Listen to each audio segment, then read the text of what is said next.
kimethibitisha.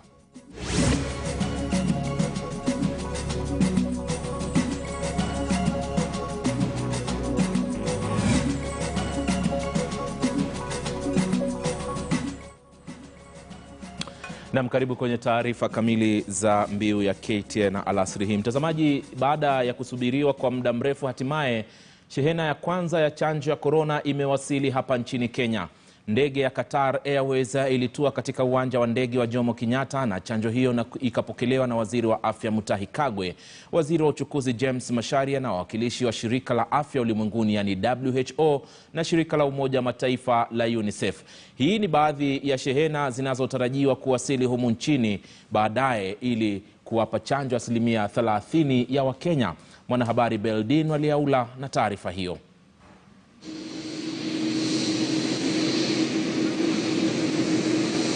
Saa 5:23 ndege kutoka shirika la ndege la Qatar, ndege nambari 1341 ilitua nchini na dozi milioni 1,20,000 za chanjo aina ya Oxford AstraZeneca. Gari zenye jokofu zilikuwa tayari zinasubiri kuzisafirisha chanjo hiyo hadi katika hifadhi ya Kitengela, kaunti ya Kajiado. We've been fighting COVID-19, we've been fighting this virus, but we have been fighting it with rubber bullets. But this time round, what we have received here is equivalent, metaphorically speaking, to acquisition of machine guns, bazookas and tanks to fight. Chanjo hii ililetwa nchini kwa ufadhili wa Shirika la Umoja wa Mataifa la UNICEF, huku sindano milioni 1,25,000 zikitarajiwa nchini ili kufanikisha shughuli ya kuwachanja watu. It's been a memorable evening. We've just received the first consignment of COVID-19 vaccines. This is thanks to the COVAX facility. UNICEF used its strength in procurement and transport to bring the vaccines here to Kenya. And what we will be doing is taking them to the depots, both central and then regional depots, so that these can be further distributed and the vaccination campaign can start. Chanjo hii ya AstraZeneca iliwasili kama imehifadhiwa vyema kwenye visanduku vilivyo na uwezo wa kustahimili joto la kati ya nyuzi 2 na nyuzi 8 zinazohitajika. Each of those boxes you see behind us has 3,000 doses of vaccines that are double lined with ice the ice boxes that then have kept the vaccines in good quality, controlled temperatures up to the time they arrive here. Mpango mzima wa kusambaza chanjo hiyo bado haujabadilika, huku wahudumu wa afya bado wakipewa kipaumbele katika kupokea chanjo hiyo. We are going to go to people with comorbidities, people who have got other infectious people who have got other diseases, so that we can also protect them. And only then are we then going to start rolling it out to the rest of the population. Sasa Wizara ya Afya inapanga kushirikiana na serikali za kaunti ili kuwapa chanjo wa Kenya. Beldin Waliaula, KTN News. Na mtazamaji, shehena hiyo iliwasili jana usiku na ikasafirishwa hadi katika hifadhi maalum iliyoko maeneo ya Kitengela, kaunti ya Kajiado. Usikose kutazama taarifa zetu mwendo wa saa 1 jioni hii na saa 3, ambapo tutakuletea picha za kipekee kwenye msafara kutoka katika kiwanja cha JKIA hadi katika hifadhi, ambao pia tutakuonyesha hifadhi yenyewe pale sehemu ya Kitengela. Usikose kutazama taarifa zetu mwendo wa jioni kwa taarifa hizo za kipekee. Mtazamaji, leo ikiwa ni siku ya mwisho ya maandalizi kabla ya kufanyika uchaguzi mdogo wa eneo bunge la Matungu, mengi yamejiri huku wagombea wakiweka mikakati ya kulinda kura zao, naye kinara wa ANC Musalia Mudavadi akiendelea kusisitiza kwamba chama cha ODM kina njama ya kuiba kura sehemu hiyo. IEBC kwa upande wake imekamilisha maandalizi yake. Kwa mengi zaidi kuhusu uchaguzi mdogo wa Matungu siku moja kabla ya kuandaliwa kwa uchaguzi huo, tunaungana moja kwa moja na mwanahabari mwenzangu Willy Lusigi ambaye yuko katika sehemu hiyo iliyoko kaunti ya Kakamega. Willy, nadhani unanipata vyema kabisa. Asante sana kwa kuwasiliana nasi hivi sasa. Labda tu kutuarifu maandalizi ya mwisho na tuweze kusikia pia IEBC sasa imejiandaa vipi kuchukua ama kusimamia uchaguzi huu mdogo wa Matungu. Na Manzu, pamoja na watazamaji wetu, tupo katika shule ya msingi ya Bulimbo katika eneo bunge hili la Matungu, ambapo hapa ndipo kituo kitakachokuwa kinatumika kama kituo halisi cha kuweza kujumuisha kura zote. Na kando na hayo, maandalizi bado yanaendelea. Maafisa wa polisi wako hapa, maafisa wa IEBC ambao wanafaa kushughulikia shughuli nzima siku ya Alhamisi pia wako hapa. Ndo mwanzo wanakusanya vitu ambavyo wanahitaji, yale makasha ya kuweza kupigia kura, zile taa, pamoja na kuweza kukabidhiwa maafisa wa polisi ambao watakuwa na walinda kuhakikisha kwamba shughuli hii kuanzia usiku wa leo hadi siku ya Alhamisi itakuwa ni shughuli ya kufana zaidi. Kwa hivyo kile ambacho kinaendelea kwa sasa ni ukusanyaji wa vifaa muhimu ambavyo wale maafisa pamoja na makarani wa IEBC wanahitaji kuweza kuendeleza shughuli hiyo siku ya Alhamisi. Niko naye ambaye ndo msimamizi wa masuala ya IEBC katika kaunti ya Kakamega. Tutaanza na jina lako na utufahamishe mmejipanga vipi? Okay, kwa majina mimi ni Grace Rono. I'm the county elections manager hapa Kakamega, na unaona nyuma yangu tunaendelea vyema. We are distributing now materials for the polling day tomorrow, na tumeweka mikakati zote. Unaona pia tuko na enough security. Hata ukiangalia pale tumewatrain vilivyo, tumewapa maagizo vile watatekeleza kazi yao pale at the polling stations. So this exercise tunaona itaendelea vizuri, na so far hatujakuwa na any incidences. Tumefungua the ballot papers in front of the candidates and the agents wenye walikuwa wamekuja, na tunaendelea kudistribute. Na baada maybe wa muda like 1 hour ama 2 hours, hii uwanja watu watakuwa wametoka wameenda in preparation for tomorrow.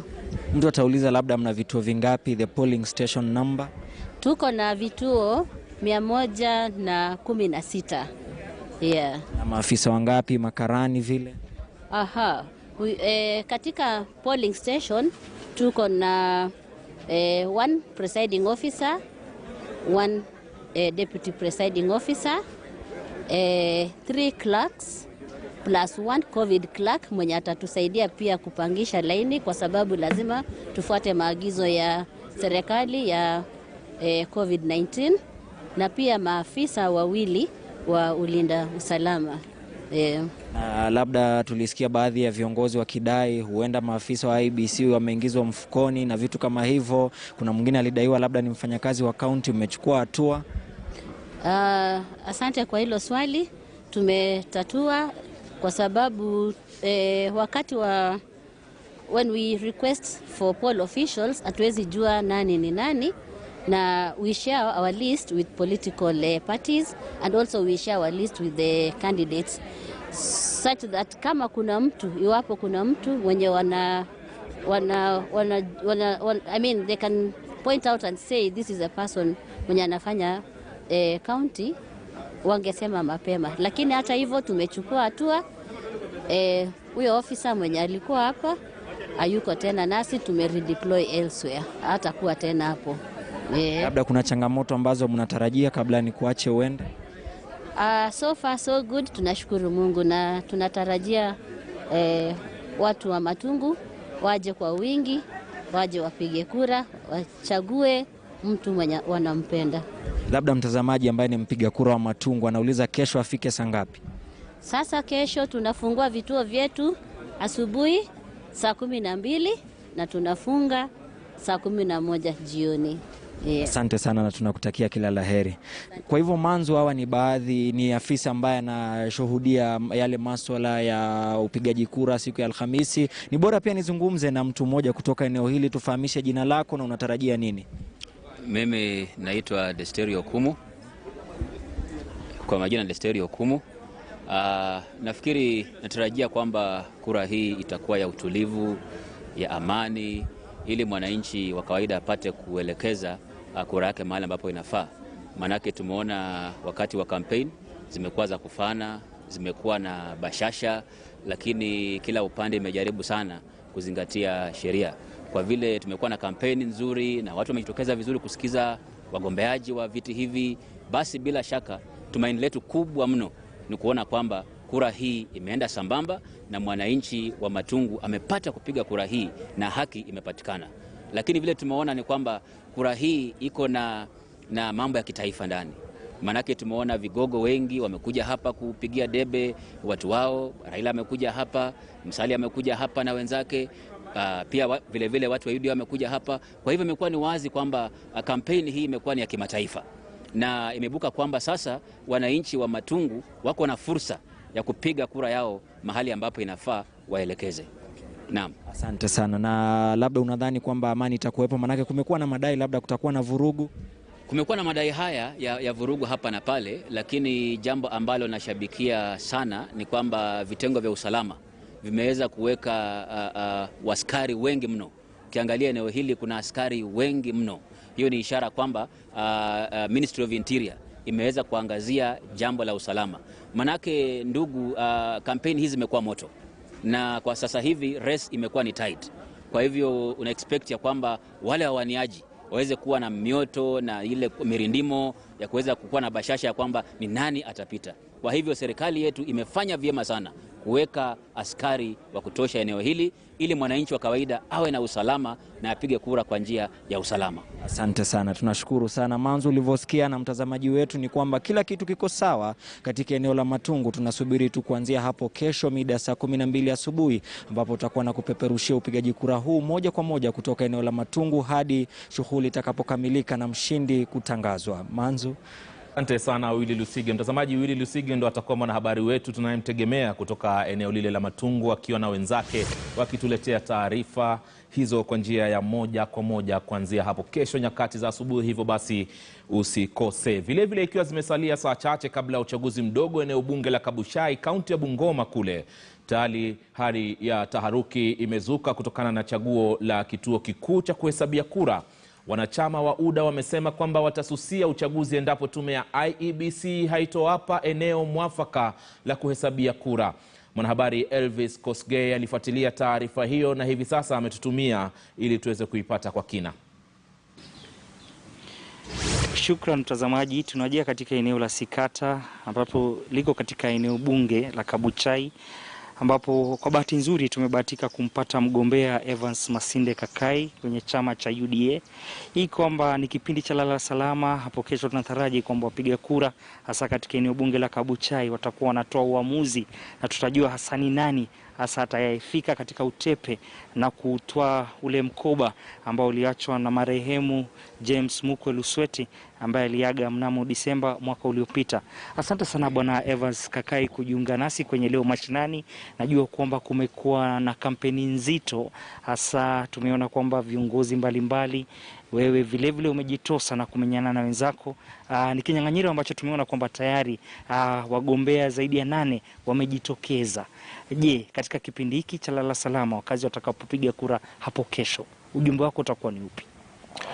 Ujumbe wangu kwa watu wa Kabuchai ama wapiga kura wa Kabuchai ni kwamba kwanza ningependa kuwashukuru sana kwa sababu tumekuwa na kampeni ambayo imekuwa kampeni imefanywa kwa njia ya amani sana. In fact imeenda kwa historia ya Kabuchai kwamba wakati huu tumefanya kampeni kwa njia ambayo hatujakuwa na taharuki yoyote, hatujakuwa na vita, hatujakuwa na mambo ambayo yangeweza kufanya usalama ukuwe na shaka. So ningependa kuambia wana Kabuchai jinsi vile tumefanya kampeni ya amani. Kesho mnapoamka kupiga kura, naomba mpige kura kwa njia ya amani. Na niliwaambia pia ya kwamba kura ya kumpitisha mbunge inapigwa asubuhi mapema saa 12 tuwe tumepiga kura tumemaliza. Na kama vile mmekuwa watulivu wakati wa campaign, ningependa vile pia ni washauri ya kwamba kesho mnapoamka pia mkuwe watulivu, muweze kuenda kupanga laini kupiga kura zenu kwa njia ya amani. Najua ya kwamba kuna labda mipango fulani hapa na pale ya kutaka kuweka watu ambao hawastahili katika maeneo ya kupiga kura, lakini ningependa pia kuwaonya ya kwamba wana Kabuchai mara hii wamesema ya kwamba wanataka kupiga kura ya amani ya kuchagua mbunge ambaye wanataka.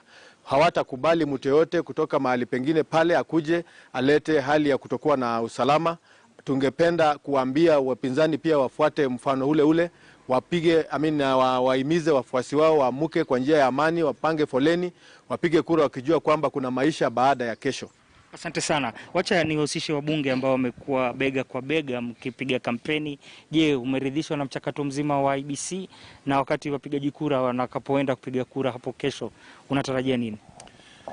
IBC vile tunavyojua inatakana ikuwe referee ambaye hapendelei upande wowote, na kitu ambacho tunataka kusisitiza kwa wakati huu ni kwamba tallying center lazima ipelekwe kwa kituo ya serikali, isipelekwe kwa mahali ya mtu binafsi. Na kwa wakati huu mahali ambapo naona inafaa pale Mabanga Farmers Training Center, hiyo ndio kituo ambayo inaweza kuwa inafaa kwa hawa wagombeaji wote, na pia ni mahali kuna usalama wa kutosha.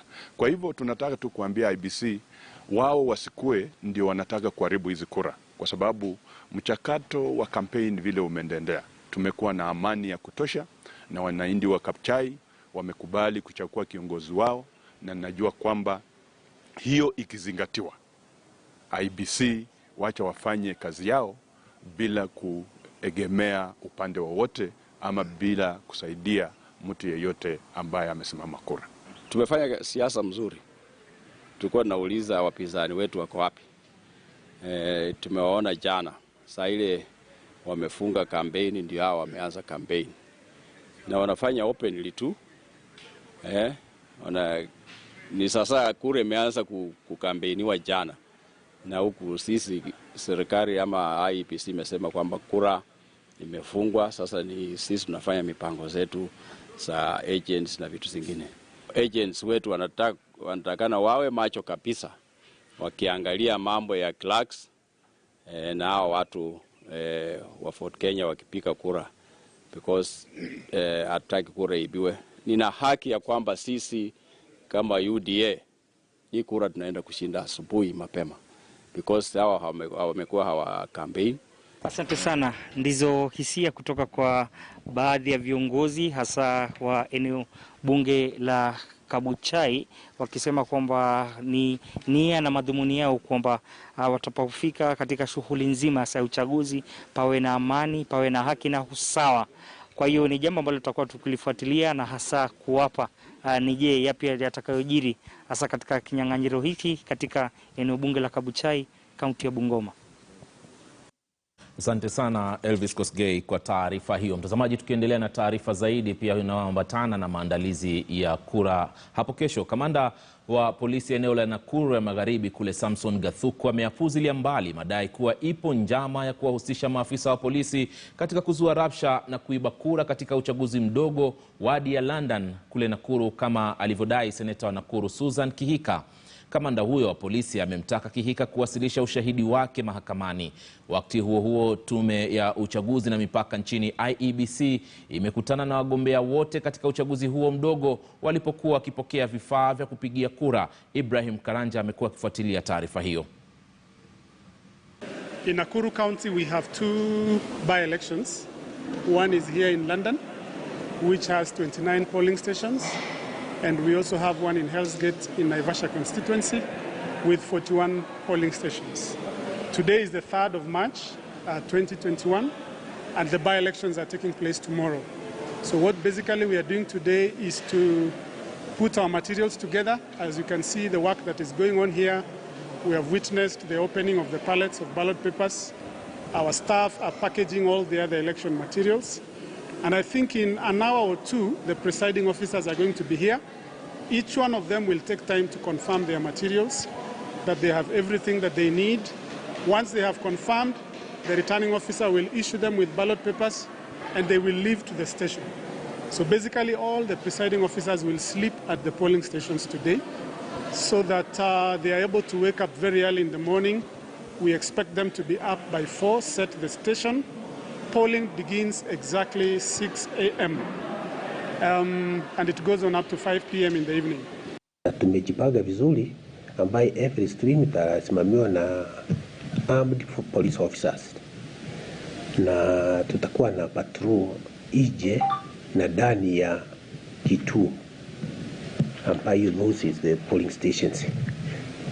Na tunauliza wananchi wale ambao watakuwa na vote, wanavote ambao wanaenda nyumbani, ili tusiwe na maneno mengi, sababu mtu akimaliza kuvote hauna kazi nyingine katika polling stations. After voting, watu wote tutakuwa na tallying stations ambaye sasa voters wote ambao wamevote huko ndio mahali ambaye kura itakuwa inahesabiwa. Police agents are very much welcome there ili waone ile kitu ambayo itakuwa inaendelea huko. So sisi kwa maana ya security tumejipanga vizuri na tunahofia au tunauliza wale ambao labda walikuwa wanataka kulete fujo wasijaribu kuleta fujo katika by election ya tomorrow kwa sababu polisi itakuwa hapo kwa wingi. Naam, tukitoka eneo hilo na Nakuru, mtazamaji, kumbuka pia tume ya uchaguzi nchini IEBC leo iliandikia baadhi ya mashamba ya maua huko Naivasha, kaunti ya Nakuru, ili waruhusu wafanyikazi wake kushiriki kwenye uchaguzi mdogo wadi ya Hell's Gate utakaoandaliwa kesho pia. Tume hiyo imeelezea imani kwamba uchaguzi huo katika vituo vyote 41 utakuwa huru na wa haki. Kulingana na afisa wa kusimamia uchaguzi David Mbui, vifaa vyote vya kufanyia uchaguzi huo vimefika na tayari kwa zoezi hilo hapo kesho asubuhi. Mtazamaji, hizo ni baadhi tu ya taarifa za maandalizi ya uchaguzi. Kwingineko ni kwamba kesi ya gavana wa zamani wa Nairobi Mike Sonko inaendelea hivi sasa katika mahakama ya Kahawa, na kwa mara nyingine Sonko hajaonekana mahakamani. Kesi hiyo inaendeshwa na hakimu Diana Kaveza. Mark na Masa wamefuatilia kesi hiyo na sasa tuungane naye ili tupate matukio yanayoendelea ndani ya mahakama ya Kahawa hivi sasa. Important when dealing with matters of terrorism.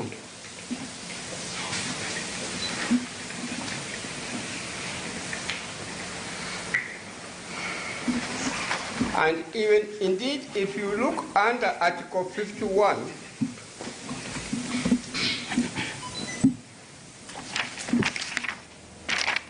it says that a person who is detained, held in custody, or imprisoned under the law retains all the rights and fundamental freedoms in the Bill of Rights, except to the extent that any particular right or a fundamental freedom is clearly incompatible with the fact and so on.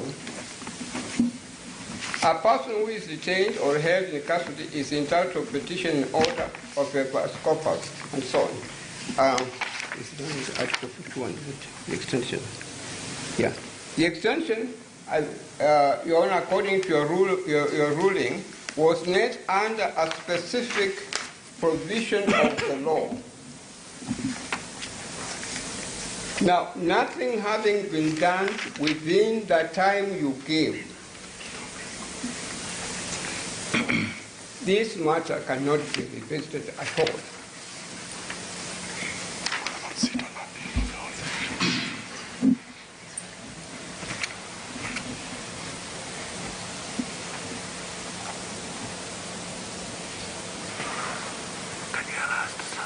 Your Honor, my learned friend, Mr. Nyamu, has just reminded me properly that Your Honor cannot sit on appeal of your own decision at all.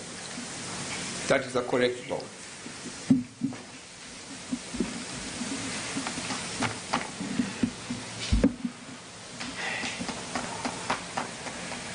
Your Honor, excuse me, my memory may have been let me down on this particular occasion. But during the time I was sitting in this court, there was one matter that you were handling where you had given a specific time, and that time had not been complied with. And having regard to the Constitution and certain provisions and international provisions, you set that gentleman, I think it was from Northeastern, from Marsabit area, you set him free. I remember very well. That decision was consistent with the Constitution, consistent with statutory provisions, and consistent with international human rights law.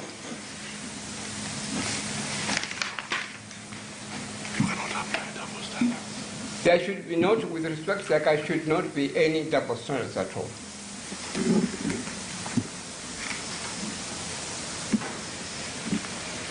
This book I would like to draw your attention to. Human Rights in Investigation and Prosecution. It should be kind enough. I want to read that copy.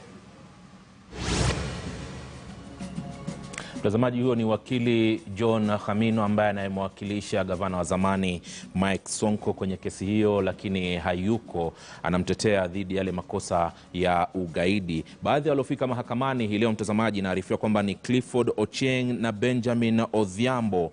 Hawa ni washtakiwa wenza wa gavana aliyekuwa gavana wa kaunti ya Nairobi. Awali naarifiwa kwamba waliachiliwa, lakini upande wa mashtaka unasema kwamba wana ushahidi mpya wa kuwadhibiti ama kuwafungulia tena washtakiwa hawa ambao waliachiliwa hapo awali. Hizi ni taarifa za Mbiu ya KTN, mtazamaji. Kuna taarifa zaidi ambazo tumekuandalia. Tunakwenda kwenye mapumziko mafupi, nitarejea baadaye. Endelea kuwa nasi.